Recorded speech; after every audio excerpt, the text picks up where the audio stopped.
যন্ত্রণা, দুঃখ, ব্যথা আপনি সেজদায় পড়ে আল্লাহরে বলেন। কোনো ভায়া লাগবে না, কোনো মিডিয়া লাগে না, কোনো সিরিয়াল লাগে না, কোনো অ্যাপয়েন্টমেন্ট লাগে না, ডাকতে দেরি, ডাকে সাড়া দিতে দেরি হয় না।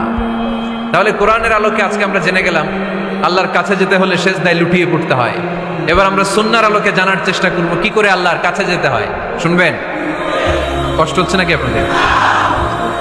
সুন্নাহকে যদি আমরা জিজ্ঞেস করি, বিশ্বনবী রেখে যাওয়া সুন্নাতে যদি আমরা একটু তালাশ করি, একটু স্ক্যানিং করি, একটু চোখ বুলাই, তাহলে সুন্নাহ আমাদেরকে বলে বেশি বেশি নফল ইবাদত করো আর আল্লাহর নৈকট্য হাসিল করো। সুবহানাল্লাহ বলবেন না?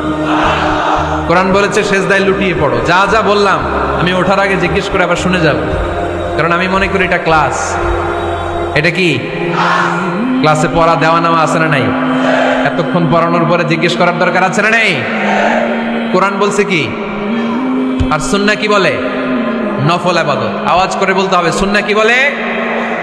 বুখারীর বর্ণনা, আল্লাহর হাবিব সাল্লাল্লাহু আলাইহি ওয়াসাল্লাম বলেন, মা ইয়াজালু আবদি ইয়াতাকাররাবু ইলাইয়া বিন নওয়াফিল।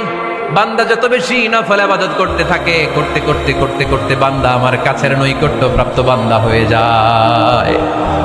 হাত্তা উহিব্বাহু, এরপর আমি আমার বান্দারে এত ভালোবাসি, কুনতু সামআহুল্লাযী ইয়াসমাউ বিহি। বান্দা যখন শুনে সে তার নিজের কান দিয়ে শুনে না, আমি আল্লাহর কানে শুনি। কুনতু বাসারাহুল্লাযী ইউবসিরু বিহি। বান্দা যখন দেখে নিজের চোখে দেখে না, আমি আল্লাহর চোখে দেখে। ওয়ায়াদাহুল্লাযী ইয়াবতিশু বিহা। বান্দা যখন কিছু ধরে, বান্দার হাতে ধরে না, আমি আল্লাহর হাতে ধরে। ওয়ারিজলাহুল্লাযী ইয়ামশি বিহা। বান্দা যখন হেঁটে যায় ওর নিজের পায়ে হাঁটে না, কেমন যেন আমি আল্লাহর পায়ে হাঁটে। আওয়াজ করে বলতে হবে আল্লাহু আকবার।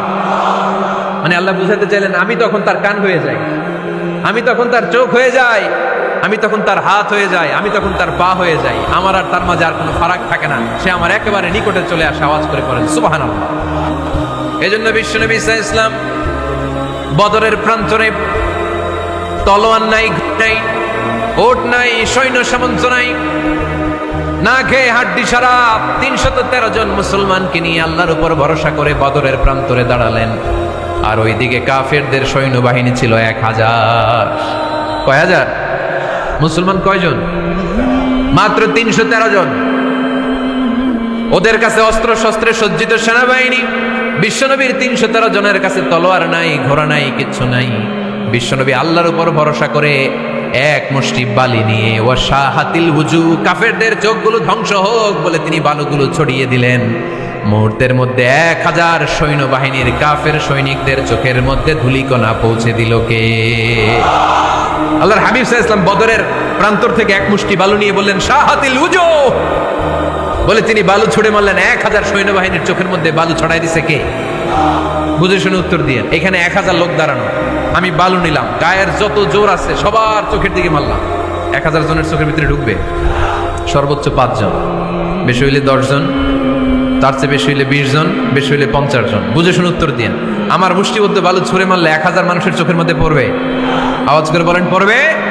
এজন্য আল্লাহ বলেন নবী ওটা তুমি মারো নাই, ওটা আমি মারছি। সুবহানাল্লাহ নাই? আল্লাহ বিশ্বনবীরে ডেকে বলেন ওমা রামাইতা ইদ রামাইতা ওয়ালাকিন্নাল্লাহা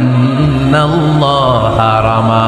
নবী হে, বালু তুমি ঠিকই তোমার হাতে নিয়েছো, কিন্তু আমি আল্লাহ নিজ দায়িত্বে ১০০০ কাফেরের চোখের ভেতরে বালুগুলো পৌঁছে দিয়েছি।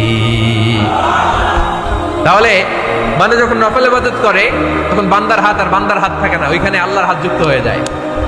বান্দার পা থাকে না, সেখানে আল্লাহর পা যুক্ত হয়ে যায়। বান্দা যখন দেখে নিজ চোখে দেখে না, আল্লাহর দৃষ্টিশক্তি সেখানে যুক্ত হয়ে যায়। চিল্লায় বলেন ঠিক কিনা?